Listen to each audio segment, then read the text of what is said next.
Hey now, everybody. Welcome to the show. I am Simple Jack from Nation 30. Today, we are going to discuss failed mergers. I think everybody has seen or been a part of something like that. So, we're going to go around the room and kind of collectively take a look at some of the stories. Before we get into it, let me introduce who we've got here today. We've got Kitchy, Lumbergh, and Matty D. So let me go ahead and just kind of set the stage. So failed mergers, it can be kind of subjective. We really, as everybody knows, as mergers happen, as a nation kind of starts to have low activity, you get a group, maybe 2, 3, or even 4 nations come together. The excitement, the anticipation, you get the activity level back up, and everyone's able to start to compete with the uh, cross nation events and start to be competitive again. So the way that I particularly measure a failed merger is after you have a merge and you have that enthusiasm, you still struggle with some of the events in the cross nation events. So let's kind of go around the room. I know that Lumbergh just started his merge, and Matty has a merge as well, but he's got some stories from some of the other nations that he's worked closely with. Matty, do you want to kind of dig into some of that right now?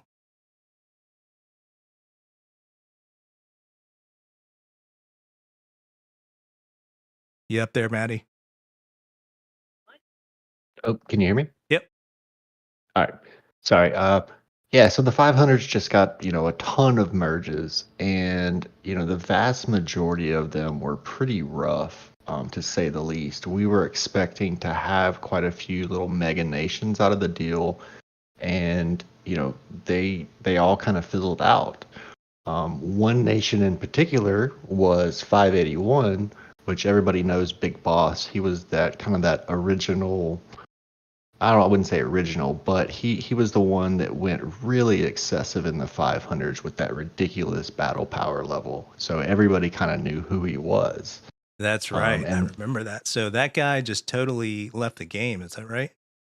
yeah, what happened is it was about a month before merger. Some personal stuff came up, and he kind of stopped playing the game for the most part.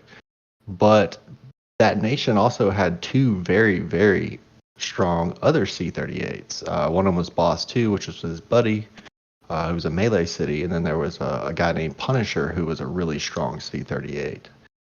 And, Boss kind of left. They got a very favorable merge with, let's see, 569 and 571, and they picked up a couple other really strong C-38s. And on paper, looking at them, we were like, well, okay, this is a really, really scary nation. And Trash Panda, who is now the R5 of kind of the nation and that main alliance, gave me a little write up and basically said, broke down kind of what happened. It all really started with Boss leaving because there was just a lot of hype around that player. And the pre-merger talks were pretty civil. They were really easy. They decided that, the nation they were going to go to, that was really easy. The map was divided up. Everything was just looking perfect. All the big spenders and the most active players would go to the main alliance as they should, just to be contenders in every event. There was they didn't put any kind of limitations on the number of farms in the nation as long as the T4 rules were enforced. So it seems like it was going to be very, very peaceful.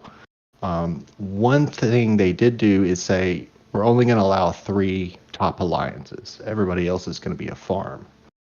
And that may have been part of their downfall as well, because when you merge 3 nations worth of people, they're not all going to fit into 3 alliances. Yeah. But he said the first issue was the pre-merge, and in the talking phase, a rogue alliance really didn't like any of the rules and the number of R4 positions they were going to get, and they just kept wanting more and more out of the deal. And they branched off at the very beginning of the physical merge, and that just caused all kinds of territory issues because they had already divided up the map. And it was at that point, that's when the fighting began, and the whole nation just went into civil war, and it continued for months. And people were just zeroed on all sides aside from their strongest cities. So let me stop you real quick. So what you're telling me is at the onset of the merge, they decided they wanted to have one alliance and then everybody else was a farm? No, that they wanted 3 Oh, alliances. okay. Three total. But whenever you're doing 3 nations worth of people, that's a lot more than 3 alliances. Yeah. And just my nation in particular, we started out with 5, and we quickly realized we needed the 6th for those overflow people. So one of the things that we'll probably hear a lot about, and as we go around the room, one of the biggest issues that I think makes a merger fail are the egos, right? So did you see or hear about any of the egos that was going on? What nation was that again? 581?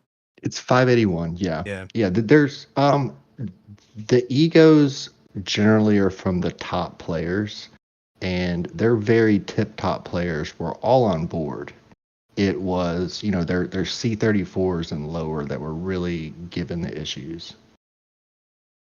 So it really was kind of a revolt versus an ego, because the way that I always see an ego screwing everything up is when you have, like, take for instance one of those top 3 alliances, and one of the 3 didn't really like the way it was situated, so they constantly push against the grain and constantly make issues for everybody else. So that's typically the way I see it. Yeah, and then they started off being very accommodating to farmers and stuff, and they have, because they just had so many whales, that they allowed RSS dealers and whatnot, and they had friends, and that just caused a lot of issues when they started getting rid of RSS sellers. And basically because things started falling apart, all of their big spenders are super competitive with a little bit of splash of narcissism. And that's in Trash Panda's words. They hate losing, they get extremely frustrated, and they just kind of give up. Wow. And right now, Trash Panda is still around. Boss 2 kind of plays. Boss 1's completely gone. Punisher, who was their other big guy, he plays, but I don't really see him too much in their rankings anymore. So it's what their thing is now is like, okay, this merger was trash. Let's just focus on the next one. And it seems really early for them to be doing that, but I think that that's giving them a little sense of hope, that maybe the next time will be better. But as we all know, it's a crapshoot, right? Yeah. I mean, I never knew exactly how mergers came about, but I know that, and I don't know if it's because of the way natural attrition happens, but it takes time. If you get a recent merge, I would not expect another one for at least 8 months. And we're Nation 30, we're already over a year and a half without a merge, so we've been aching for one. And from what I hear, it's still a ways away. So we're actually trying to change that. But I wouldn't think that anybody would get a merge within 8 months of their previous merge. But I don't know, Lumbergh, have you seen anything like that where people get merged? Well, aside from the Lock Nations. I would say it's pretty rare to get a merge before a year, right? So, a lot of this data is, it depends on what nation, but it's really, you're looking at, if you just got a merger and you're hoping for another one, you're stuck with it for at least a year, I'd say. So I'd go even beyond your estimate of 8 months. Yeah, I agree with that completely. I guess it really just depends on how much you murder your nation, because if you get your nation and down and just constantly kill everybody and your BP is really low, They may make an exception. I don't know. I've never heard of it happening, but they did get a favorable merger from the beginning and essentially got to pick one nation. So you never know with these guys that they may do it to try to lure, boss back to the game or something like that. That they could use that as leverage and say, hey, he's not playing. He's mad. There's no merge. Merge us again. Yeah, I know from talking to some VIP reps that unique characters do play a part, right? So Big Boss or whatever his name is, he would definitely be a unique character. If he drops out, I mean, I'm not going to say that's the end all be all for another determination for a merger, but it's definitely a factor when a nation loses some big whales. It's gonna be somewhat of a factor, I think. Yeah, and Boss was actually funding the Boss 2 city. So he was double buying the store. Wow. Interesting. So Lumbergh, sorry, go ahead. I could see them getting a little preferential treatment, but only time will tell. Yeah. Lumbergh, fill us in. How's your nation merge going? I see that World 285 is doing extremely well in global conquest. So I'm interested to hear how you guys are doing. Yeah, I'd be happy to share. So, I'll give some of my thoughts, and I would say, going through this merger and, spending many hours and kind of just, negotiating and talking to the other leaders to kind of get, just common ground, trust established. I would say that everybody is basically just one out of control conversation or argument away from a bad merger, right? So I will set the stage with that. So a lot of it is, it's almost like you have to kind of put above everything else, like, let's not have an early conflict, despite how much you might hate the other person, hate his guts, hate her guts. You really have to put that aside and put egos aside, which is difficult because this is a game that, let's face it, it attracts egos, right?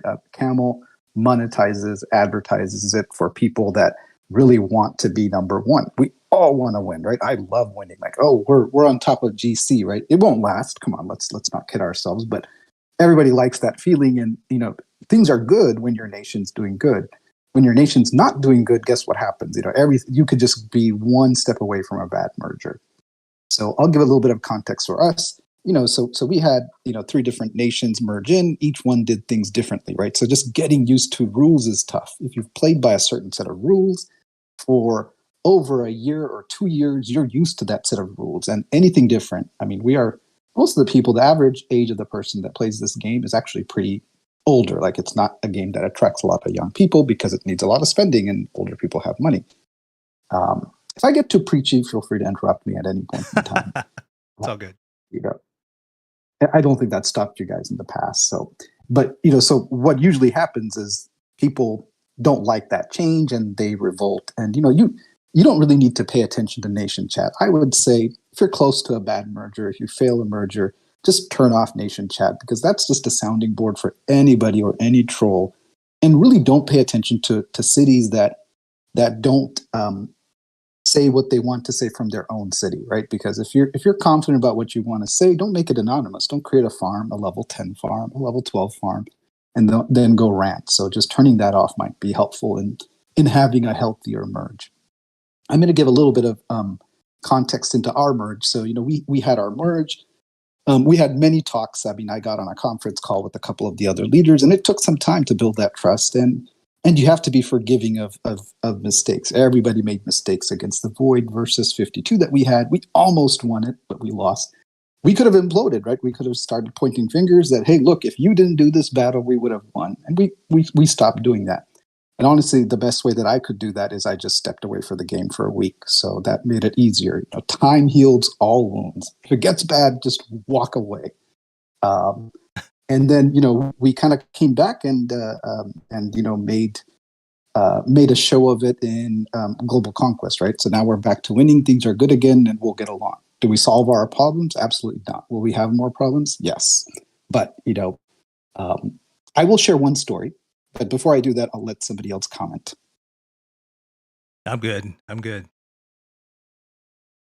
So I was talking about, I think you guys may have known that, 255, which merged a little bit sooner than us, I'm not giving away any confidential information here, but I think there was some drama around that merge, different VIPs requesting different nations and kind of crossing hairs, and really they ended up getting what may be, it's subjective, but may be perceived as a less favorable merge than some of the other combinations. And, I think shortly after that, there was a civil war. So that went from a, potentially bad merger based on the length of the time of the Civil War. I think they ended the Civil War. So to me, that 1 month time is the perfect kind of length of a civil war to establish the pecking order, to establish that, okay, we've fought it out. We realized who we need to listen to, and then let's move on and get back together again, right? So to me, if you are going to have a civil war, make it quick, fast, and then get back on track. So that would be my other piece of kind of story from 255. I think that's you cut the fat and you get back on track. So that's. What are your thoughts on what, if you are going to have a failed merger and how you recover from it? What is the appropriate length of civil war? What is the appropriate length to carry on a civil war? Yes. So, in our thoughts, if you're ready for a merge, you might as well civil war on, because you need to trim the nation anyways, right? You need to kind of work through a lot of, I'm just speaking from Nation 30. So over time, and this is like a year and 6 months, there's a lot of pent up frustration between alliances. They still work together, and there's still a lot of success there. But over time, there's so much pent up frustration because everybody does things differently that you naturally go to war. And we're actually in a civil war right now, and it's getting pretty good. But now that we're in that phase where we've already accepted, look, we need to just have our merge. We need to concentrate on lowering our BP. We don't try to really stop any kind of civil war right now. But if we were still super competitive, then that's when we would say, look, we need to put this aside and we need to keep going forward. But so I think it depends. But in our instance, we've been ready for a merge for a few months now. So we don't try to put a brakes on anything. So your goal really isn't so much as a civil war as in a civil, exercise program to get rid of fat. Yeah. I mean, we're gonna let everybody kill everybody, because let's face it, in a civil war, usually what happens is are the people that can't shield or can't afford to shield, or just aren't active enough to shield. They're the ones that get killed, right? So in a lot of ways, that's kind of what you want anyway. So, because in our opinion, what you want to do when you prepare for a merge is you get a core of your heavy spenders, your heavily active players, protect them, and then just start purging the rest. Yeah, your goal for Civil War is, I mean, honestly, to make players quit. Yeah. I mean, so that's how long it should last, until they quit. Now, if you guys can come to an agreement and say, okay, we'll bring you into the fold, then it can end. But if they're not going to get on board, you just keep killing. Yeah, and that's where you start to run into a lot of the egos, because what will happen, and this is happening in our nation, where when you do allow all that killing to go on, all the guys that are really the bad guys in your nation, they're going to be martyrs. They're going to be the guys that say, I'm here protecting the farmers. I'm the one who cares about you guys. Whoever the aggressor is, they're the bad guys that are just trying to not let you play your game and all that stuff. So you really see an interesting dynamic that it's if you can avoid it, that would be good. But usually that's the role that the bad guys in the nation take up. Hey, I see we got Johnny Ringo here. Welcome. Hola, hola. How's it going? Yeah, Matty brought me here. Oh, it was good, man. It was good. We just came off a good little round of our third for global, and it was good. But now I was talking to Matty the other night about a merger because I kind of had a weird one, but a good one myself, and I definitely agree with a lot of things y'all are saying and have said before, especially when it comes to mergers. So I started off in 386, and we had this one guy who I won't even mention his name. He, quit and left to another world, and now he's doing it there. And he's going to expect the same results. But I think whenever it comes to killing players that basically just can't cut the mustard, and that's kind of what we all, talk towards whenever we're saying, hey, if we're going to merge for this or merge for that, what's your helping hand going to be, and some of it can be very little, some of it could be very small. Like we just did, I stole something from Matt's playbook the other night, and I never thought about, just because I don't pay attention to it that much, but I was just like, hey, why don't we just get all these farmers to turn off their equipment and this, that, and the other, and their Titans and or not the Titans, but they're the zombies and stuff like their farm, and and that happened overnight. But we had this guy who was a really, really huge spender. He was a RAM equivalent, if you will, and he just kind of like smoked out a bunch of people, and then we got merged. Whenever the merger was announced, I looked out and saw like who was making the most effort to kind of create something like a new good group, and it was Barry. And I reached out to him and I was like, hey, I've got, myself and two other people, we want to do this. And he's like, all right, cool. And we did that. And obviously we merged, and, I'm with Day now. And we've been doing, really good ever since then. But then you kind of get to that weird, brick wall of conversation or agreement, of cooperation, if you will. And we finally kind of got over that and was able to coordinate some stuff for global in the two alliances, the two main alliances in 385 the other night, and for global, and it turned out like really, really well. And before we did that, probably maybe about like 2 or 3 months ago, we did have like this big argument where one player did this one thing, and it was kind of like this stalemate between like the two big alliances with each other. And we kind of had like I wouldn't call it like a civil war. I'd call it like a couple SOS throws, if you will, back and forth. But it was able to like calm down and resolve very quickly, because it was just like, okay, cool. What are we going to do? We're going to do this. We're going to do that. Like, and I think, the leaders of both alliances kind of saw, hey, if we do it this way, then it's just going to create this type of nation, and we're not trying to do that. And then it kind of came to like a weird like Mexican standoff, for the better, if you will. But yeah, to be honest, like, and then whenever you are trying to kill off players, like Matt's saying, it's like, it sucks at times, but like, it's to what everybody says, like it is a game, and it is a play to play game. Like if they can't do it to a certain extent, then they can't do it at all, and should just hang it up. I mean, I know myself and other players in my alliance have, not a huge amount, but given some coins and whatnot to players in our alliance who are free to play, and they're still around, and because they're active in Void and whatnot.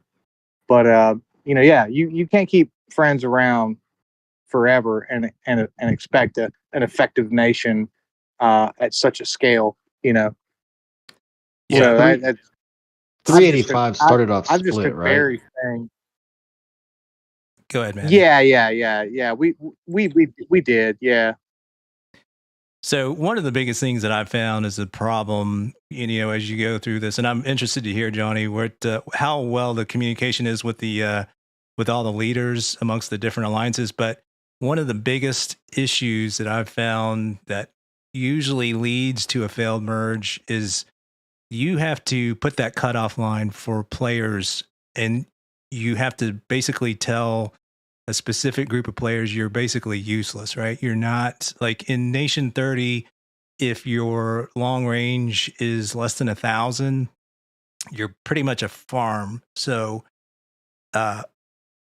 telling players, because getting to 1,000 long range is not always easy, and you've got those fringe players that are that are effective, but they can't quite reach that. So it's difficult to get that cutoff point to where you're useful, and the nation wants to keep you around. And as soon as you start to go into specific groups and tell them, hey guys, it was fun, you might want to look at going into some newer worlds or something, but you guys are just showing up every day and just logging in to farm, and it's killing our nation. But Johnny, I'm interested to hear what kind of talks did your leaders have? Did they have good conversations in that nation? Yeah, I mean, no, I think they did. And I definitely don't want to take anything away from Barry since he's not here. I believe he is heading back into work right now. But Barry. because like I said, we just got off round 3.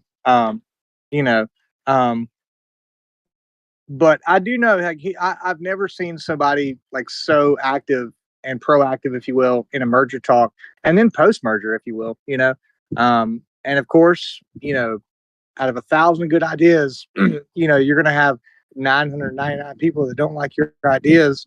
And I mean, he's a very reasonable person amongst a bunch of other leaders in our alliance. And I think a lot of it was maybe the intensity that we wanted to do. Like, hey, this person sucks, boot him out, type of thing. Not saying like that's what he wanted to do, but it was basically just like, hey, let's make a super alliance. We can definitely do this. And then the other part, you kind of have the because in our other sister alliance, if you will, is it's a lot of Korean people, Japanese, and Chinese people. And so then you have like the dialogue, the context, the language barrier, everything. So then you kind of have to like fight through all that. And the only footing that I had to stand on in that was because some of these people I helped with our previous nation, because of some said guy, if you will. But no, like, Barry hustled his ass off. And I think, he just at a point kind of just got like tired and was like, hey, if y'all want something, let me know. He did make every effort to, like our first global, like Woody's here, he definitely remembers whenever, they wanted to kind of take a break for, pre their merger, and Ram was like, hey, I'm gonna do this. Like, bro, we showed up as an alliance. I don't know how many other people were there from other alliances, but we showed up as Day, and Ram, smoked us in global, and we were like, this is trash, dude. This is garbage, But if we would have done it with, a few other people from other alliances, from the merge, then we would have done a lot better, Yeah, okay. Win, lose, draw, maybe, definitely would have been different. But it just it takes a lot of patience, and I think what's working in our favor now is that kind of maybe everybody sees like the writing on the wall, as well as hey, we're not just hitting your players, just for no reason, and we're actually just trying to do good and trying to win. And also, some of their players are just quitting, because they're tired of non-movement, if you will. Like, hey, if I'm in this alliance and our leaders are not making moves, we're going to quit, so that's kind of what's happening right now, but no, like, as far as coordination and effort and, lining things up, I mean, Barry and his group, pre-merge, I've never seen a better effort, Yeah, I've heard and, that. and we did have a couple of days or whatnot that, like, hey, we bubbled because of this, that, and the other. I heard that Barry is taking control of that, so that's good. Good on Barry. Hey, Kitchy, I heard you had some stories. You want to share some of them? Regarding failed merge, Yeah.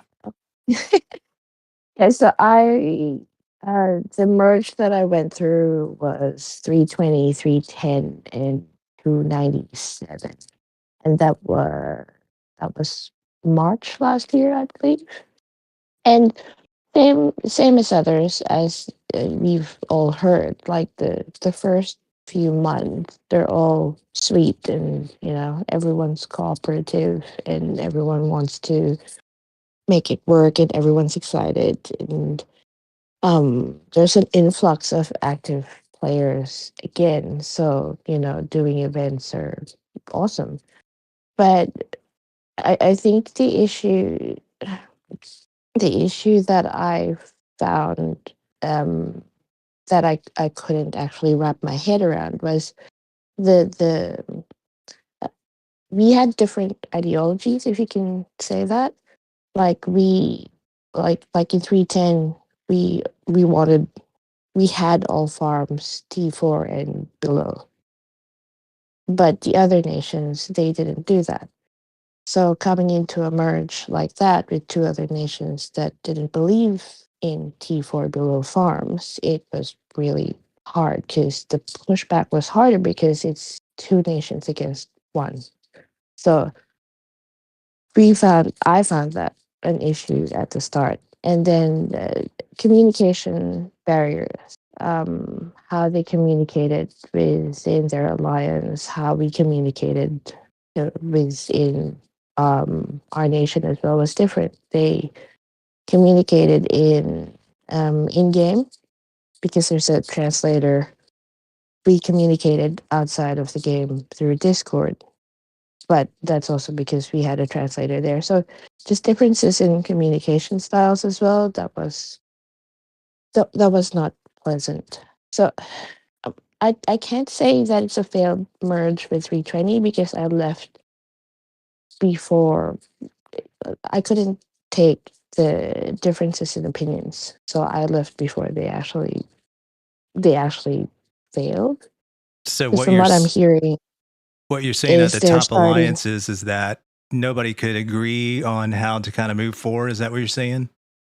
Yeah.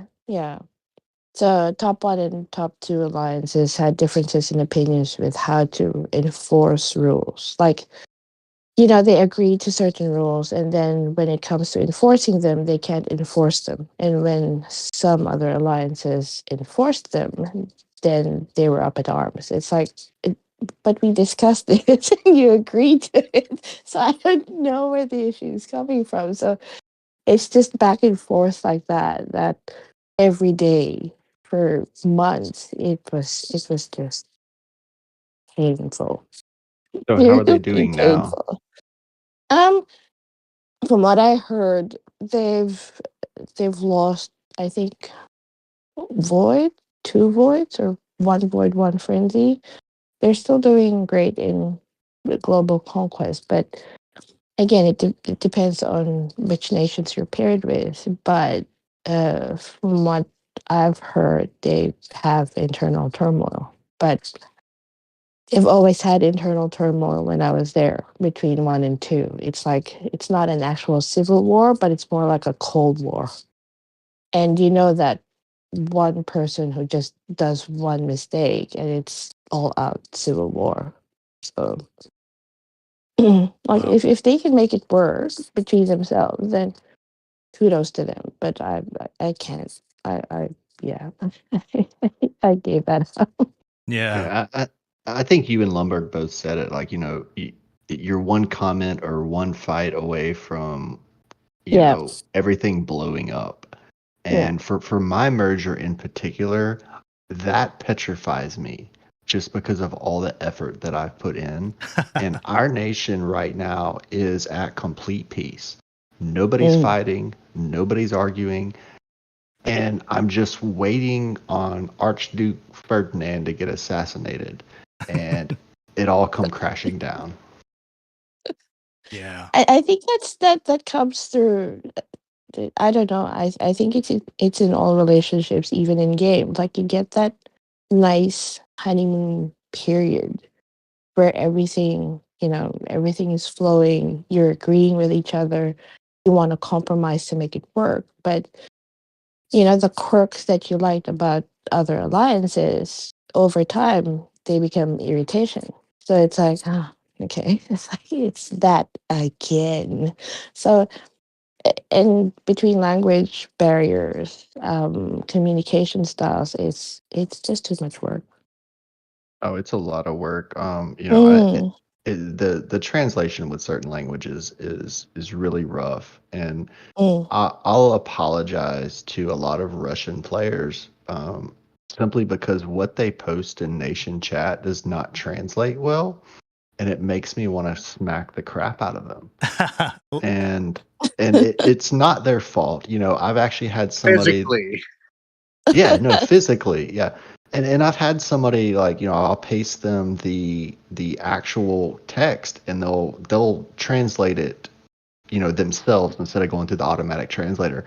And it's a completely different meaning. And I'm like, how many people did I burn because the translator sucks? Like I Well, do I feel think bad. I think, and so, from what I've heard from other players, like from 357, there are certain translations, like emoji translations, that if you put an emoji when it translates to another language, it means something else. So that supposedly starts civil wars, especially with non-English speaking players. So I don't know if it's true, but that's what I've heard before. Yeah. That's awesome. Mm. Hey, Woody. So, what are the Yeah, stories? Oh, I sorry. think there's. Go Sorry, ahead. go ahead. I was just going to No, introduce Woody. you go ahead. No, you good. What's going on with 373? I think Woody's at work, so he's just listening in. He may Oh, not be okay. able to Gotcha. comment. Okay. Go ahead, I'm Johnny. gonna add in Oh. with a Woody, couple. Oh, sorry, go Woody's ahead, like, John. I just saw gifts here. Somebody dropped.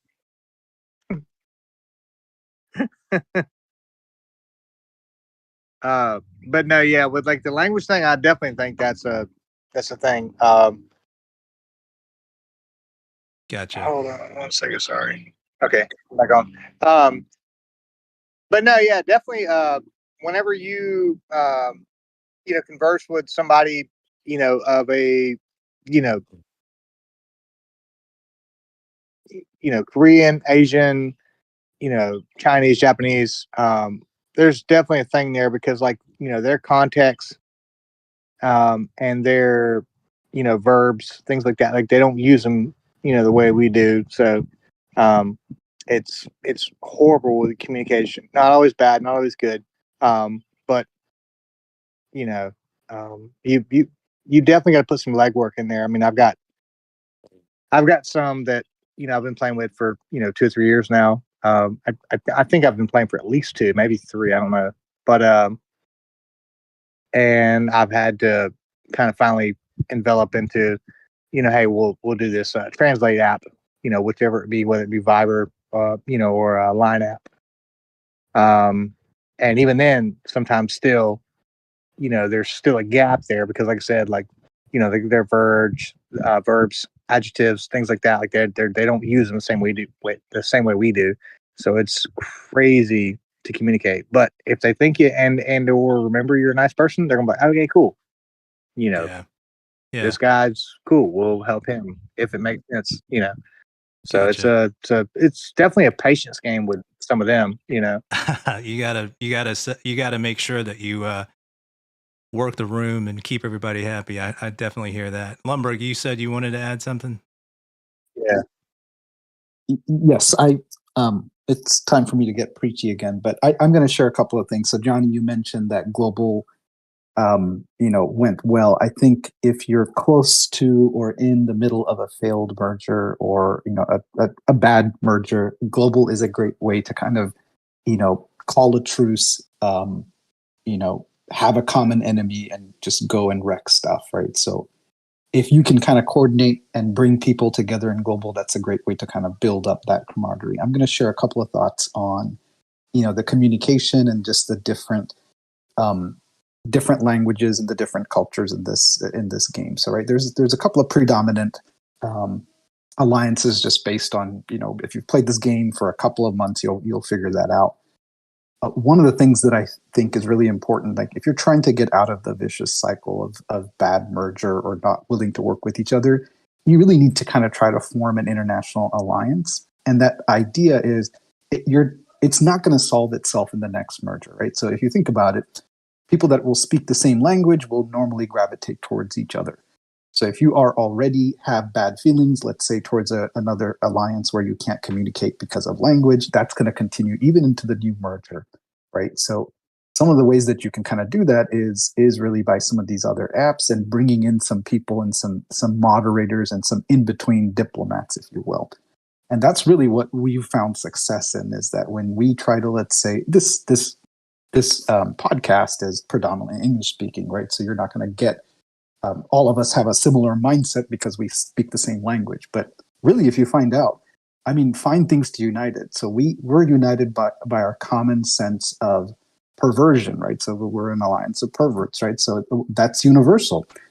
There's Japanese perverts, there's Korean perverts, right? So we joke around, we kid around. So there are things that you'll find out that you're more similar, but you really have to get past that barrier, which is tough to do once you're already in that format. But almost I feel like this game is all about mediation, right? So if you can do mediation and conflict resolution, you will be successful in this game. It is critical to your nation as a success to do mediation. Yeah. Lumbergh, can I ask you, on your nation was pretty well like a well-oiled machine before merger, but the other two nations, you said that they were in civil war. After they merged with you guys, didn't you kind of broker, some deals and kind of, I don't want to say fix their nation, but you had two nations that were at civil war, but you managed to bring them all together. Well, no, I don't want to take too much credit. So they fixed their civil war even before we merged, right? Okay. What remained is some bad feelings, right? So the problem with those bad feelings is those remain. And the new world that we want to create kind of gets past that. Our world motto is that you put alliance over self and nation over alliance, but that's difficult to do. If you have bad feelings, like serious bad feelings towards these other people, right? So there is still some issues that will continue, but you want to kind of work around those and just try to find what is more important to go around that, right? So there's still some conflict, there's still some animosity, but that will continue. But I think the best thing is, people will like to win, right? So if you can get everybody together on the same page and win, you'll get past that, and time heals all. So I'll say that again. Like if you can just keep them apart from a little bit, they will stop hating each other. Yeah, one of the things that I noticed is like when you go into a merge, our World 30 had 4 worlds come together. And I knew right off the bat, there was one world, I won't mention them, but they always had civil war. And you can bet that after our merge, 99% of our current civil wars are because of that one world. It's like if you have a world that comes in that has poor leadership, their first inclination is to just go to war. Their first reaction to anything is to go to war. And, everybody has different theories on this, but for a nation, when all you want to do is compete in cross-nation events and win, you should, obviously fight as hard as you can in those cross-nation events, but internally you should work out those differences rather than constantly killing each other. But that's just my opinion. So, Nikki, I'm glad you're here. Thanks for joining. World 52, when they merged, it wasn't too long ago. it seemed like everything went very smoothly. I mean, you guys are already, a high performing nation, and I don't really even know much about the other world you merged with. Can you talk about that? Can you hear me? Yep. So it was 52, 87, and oh boy, what was the other nation? Hold on, I'm trying to remember. I know I want to. What was the nation? 68. So 68, 87, and 52. And both 87 leadership and 68 leadership wanted to follow the rules of ED1. Yeah. Or the ED1 leadership, which is Sayes and the other people.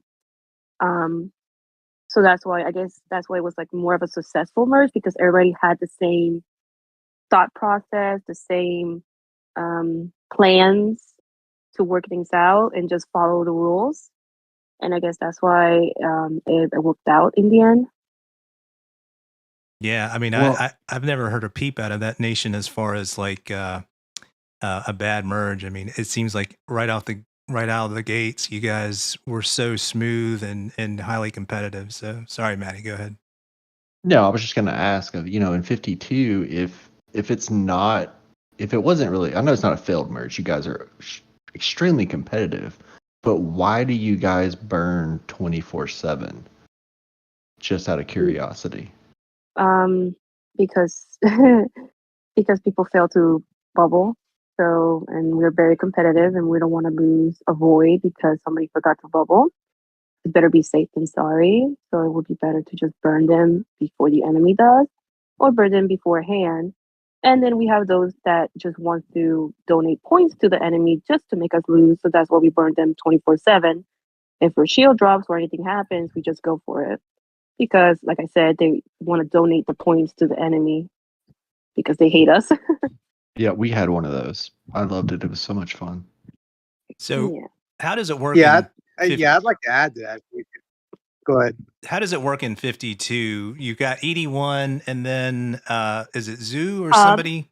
Hob. And then outside of that, does everybody else just get burned without question, or how does that work?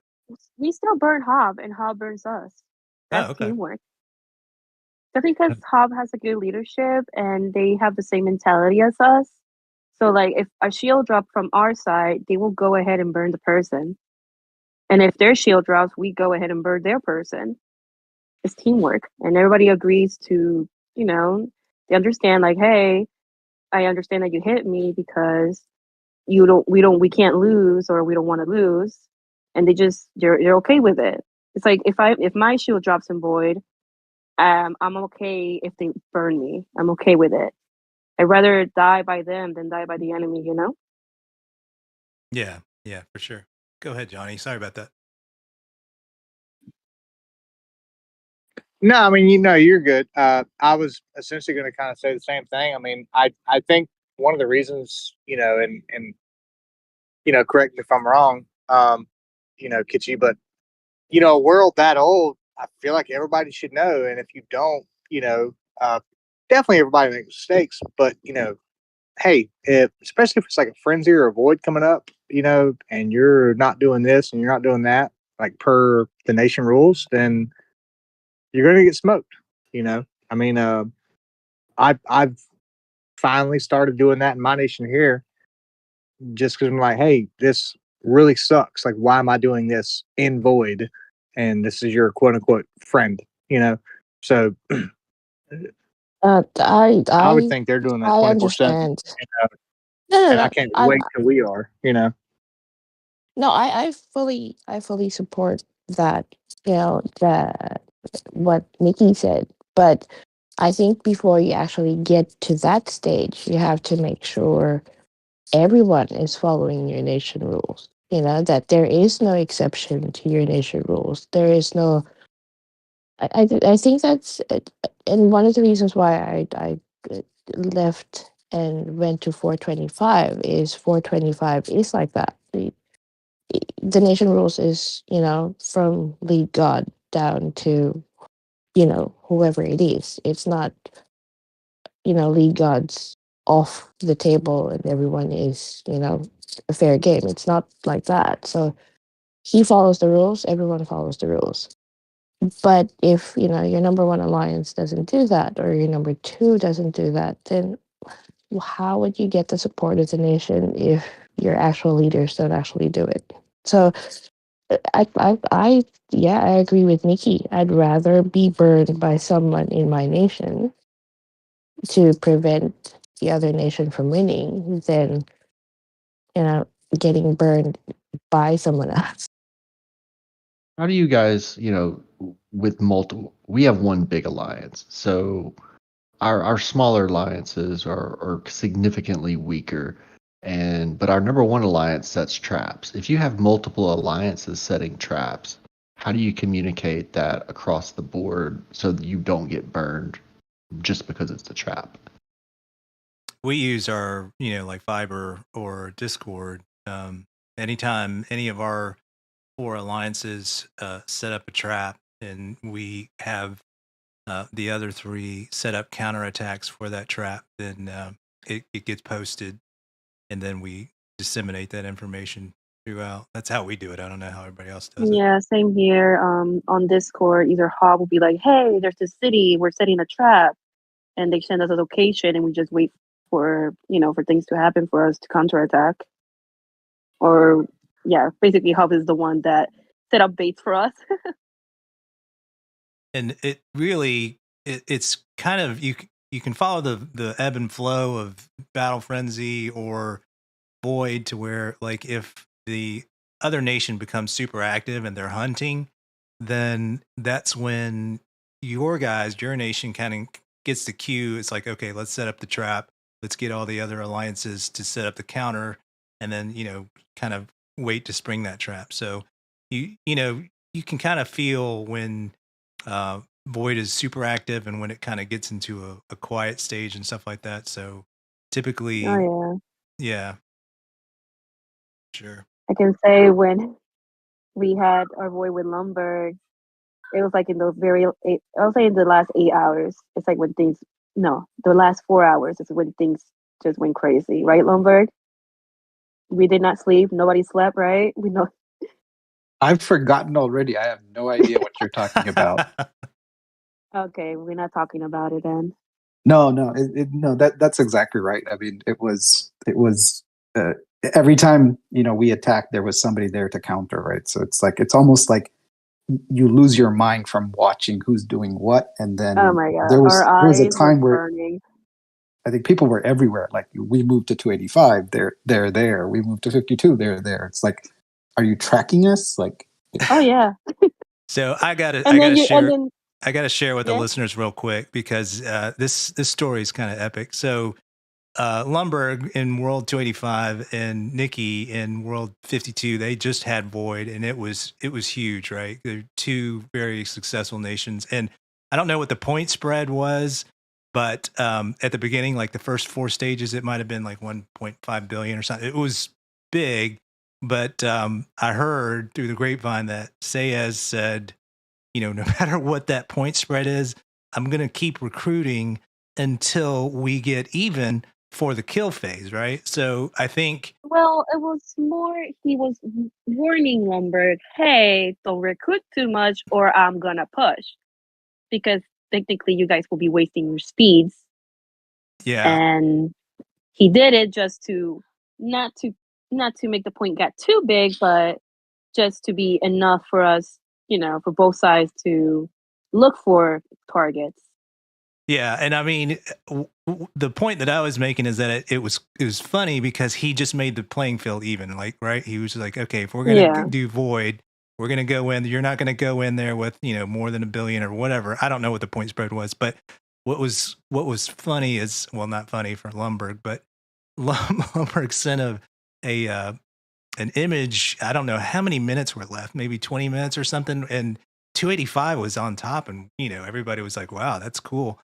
And I don't know, I guess 52 turned it on, and they just you guys killed a ton and ended up winning that one. So it was That was probably one of the better Void stories I've ever heard.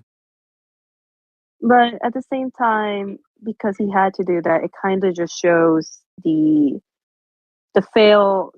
disadvantage of why commander points take over what Void is.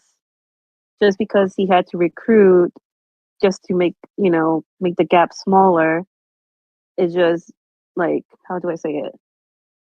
It determines what the end result is going to be for Void, kind of, Yeah. Yeah, I got it. I'll just add a little bit. So, I like Saez. He's one of the smartest, strongest players in the game. And yeah, he did kind of give us a heads up that, look, don't go crazy. Don't try to win this in phase 1 and 4. He wanted a good Void.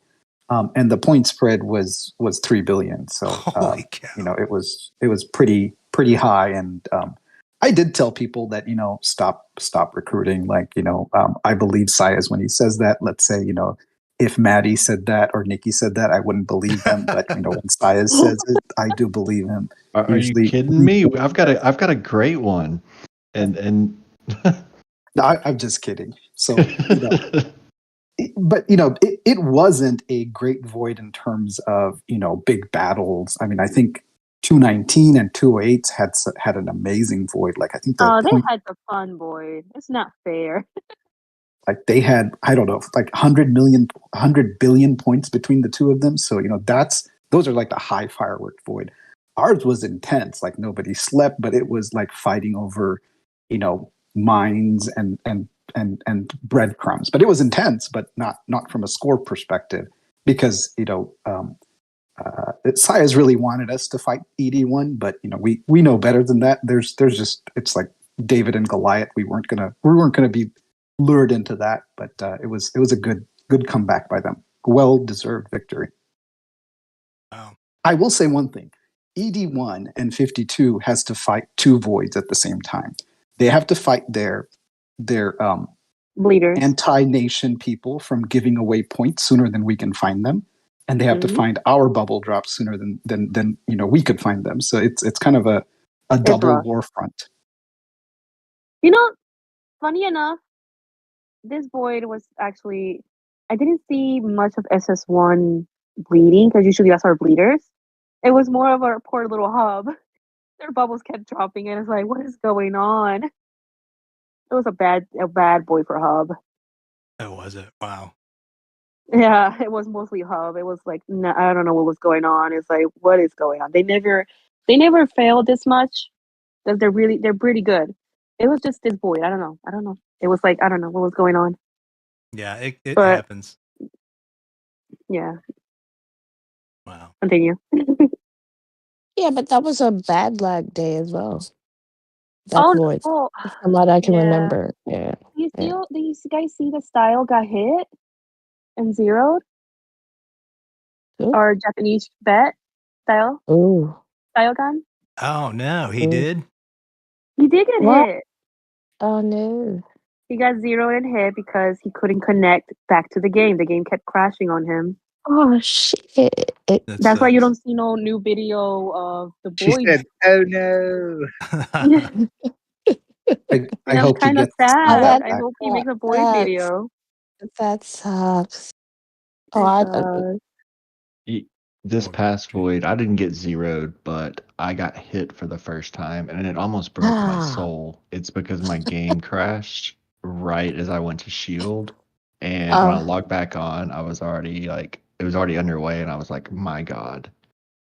And then of course it was the other nation's strongest player with an SOS, exterminate, and slaughter, and I'm like, Lordy.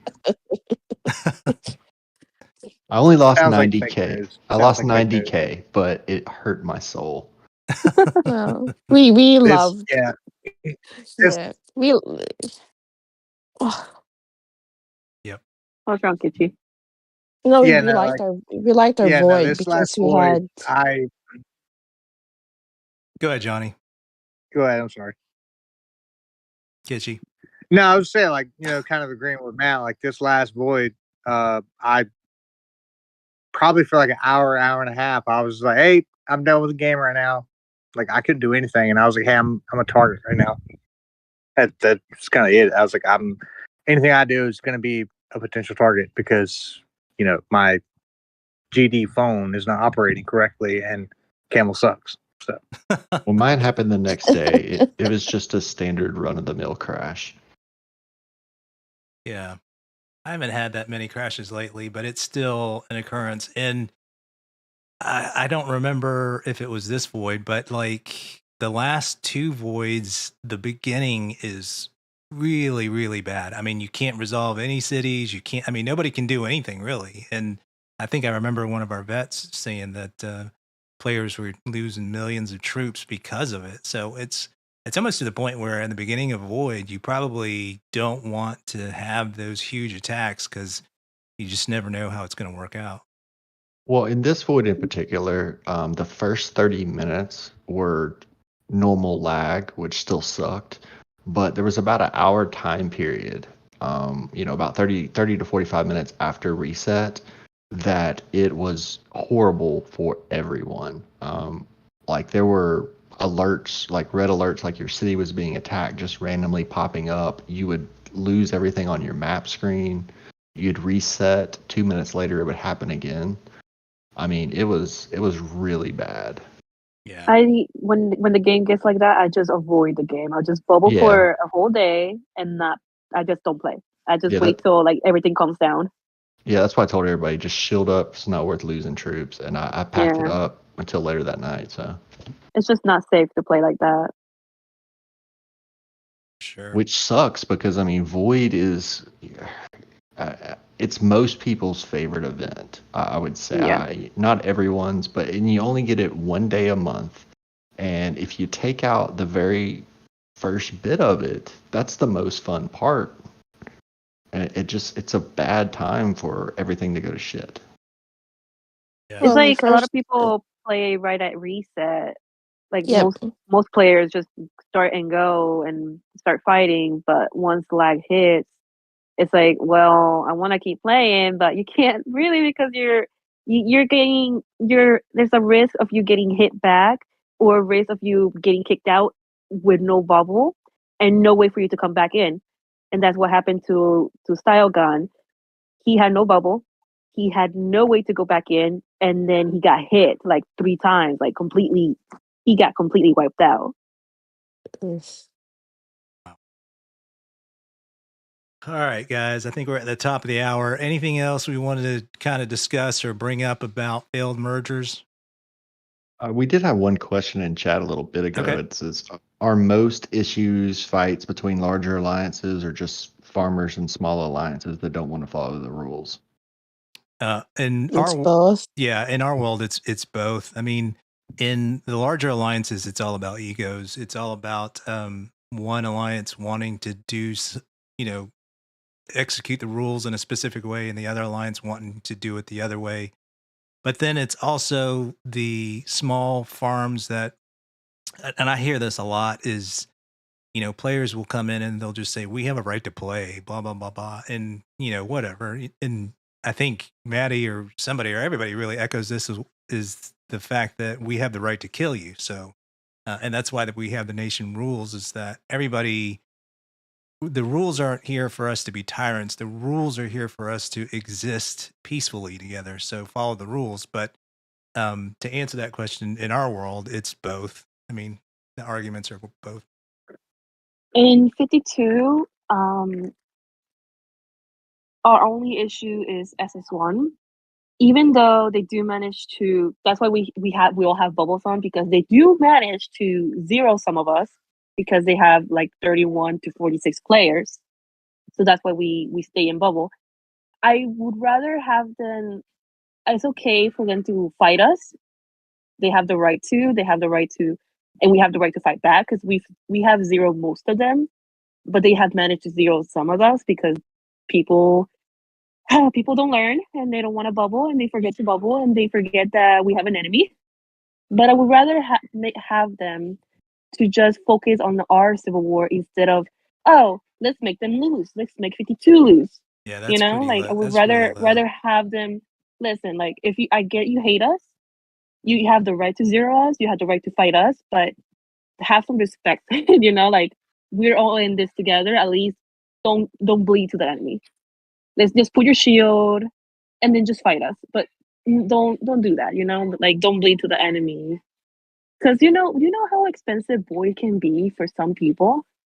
Yeah. Because it's part of the game where, oh, you're having so much fun, let's spend more for some speed, and it gets expensive. And then for them to just wanting to lose on purpose, it's just like it's terrible, because like I can't forgive them. Well, on that. that's the thing, is they have no real way to get at you. So that is their one way of retribution or payback. Is, But like I said, what? they have managed to zero some of us. Like that's Yeah. still a way, It would be nice for them to like stop and think about it. But no, they hate us so much that they will just do that. They just have so much hate for us. Oh well, looking at it from that perspective, I think they're just doing that because they don't feel like they belong in 52 anymore. So if they don't feel like they don't belong, then why would they but help doing you? this makes them even worse. Like it's not helping the issue. Like, you're just making us hate you at the same time and not forgive you and not give you. Let's say you turn the leaf around and you want to make a change. When merge comes, we're not gonna forgive you. You know what I mean? Yeah, Like, that's if an everybody knew what you are, nobody's gonna accept you unless you get the other trash from the other world. Yeah, that's an unforgivable, thing, is feeding points to the other nation. There's no coming back from that in my book. We had a player that did that, and that was it. He was like our top, like our third highest player, and he started doing that. There was just no coming back from it. Yeah. Matt, like too. in like BP or like in your alliance or something. I'm assuming it's like BP. Yeah, BP officers, everything. He was a really, really strong player. Well, too. Yeah, I would have said him as well too, or at least would have petitioned for it, depending on his to mine, if you will. I have a question for Nikki. When was the last time you guys tried to reconcile things with SS1? I don't think we will reach to that point, because no matter if I post something in Nation Chat, they're already cussing me out. If I say something nice, they're already cussing me out. I don't know, or they're saying something to ridicule me or saying some stupid thing. It's like the hate is so deep. There's no way to talk to them. Like, if I come in and say, "Oh, I'm gonna forgive you for what you have done," they're not gonna believe me, and I wouldn't believe them either. It's that bad. So essentially, maybe you guys need a mediator or something. I don't think there's such a thing with these people. Yeah, no, I totally if understand. SS1 got on board, would they actually be a good alliance? Like, would they actually give points to? They have potential, to be honest. Like, if they can zero an ED1 player, they can gather 31 to 46 people. They have the potential. Yeah. But they fail to cooperate. They just fail to cooperate. And honestly, I can't say much because I don't know the story. I don't know why they started to be like this. I just wish I knew. Even though it wouldn't matter, it wouldn't change the fact that they do what they do. But I still don't know the core reason why they're like this. Yeah. Probably somebody's farm died. Or some people just don't want to be told what to do. They just think that they're above and beyond nation rules or whatever else. A lot of times I have one last tip, and then I'll shut up. I promise. Go ahead. So I've found that if you can find somebody that speaks the language and they get on a phone call, that might help. You may not want to solve the issues with SS1, but if you're having a issue with an alliance or with the head of another alliance, if you can pick up the phone and call them, as long as you speak the same language, or find somebody that can, it really does help, because sometimes things do get lost in or nation Translation. chat and text and intentions. Don't talk when it's fresh or it's raw. Go back after things kind of settle down to try that approach. And I that's think it. We're gonna shut up. it's okay. I think for a nation, if you're trying to purge and you're trying to clean up your world, I think you firstly need to communicate with most leaders. Like, I have everybody on board. Like, hey, we need change. Because let's say your nation is failing because you can't win. You keep losing. It would be better to communicate. I guess the key point is to communicate with the other alliances and just find a common ground. Like, let's do these rules. And if let's say an alliance keeps failing those fair rules, well, you burn them. But I guess if you start doing that and you burn everybody, because I'm pretty sure you're gonna end up burning everybody. But if you see people putting the effort to make a change, then they can get chances. But sometimes people don't No, change. People don't listen. They just keep doing the same thing over and over again. And those are the type that you have to like kind of burn off the ground, like take them away because you can't change to those people. so I think Um, Lum has a point. Like because the game is typewritten most of the time with comments. The intention, or you don't have the intention behind it because it can be read in so many different ways. So yeah, maybe Nikki should try talking to SS1. no, I think that boat has sailed. I don't think there's that any. ship has sailed. If this was kind of fresh, if this was like a fresh issue, maybe there was potential. But now it's kind of like an old wound that it's like when you cut yourself and then it's getting all that hard layer of skin and you scratch it and it's like, oh look, you're bleeding again, and then it get hard hit itself again. It's kind of like that. Like one I day feel they're fine, the next day they're not, and it's like, I I don't feel think like there's they no just way. put salt on your wounds. Yeah. But I just wonder, Lumbergh, after what happened with Boyd, do you have plans? Are you gonna change some things, or just waiting for the video to come out? I am waiting for that video to come out, so you should hop on it. But I should. Okay, you guys need to stop distracting me. Then yeah, I took I a will break. say My this mind was that blowing.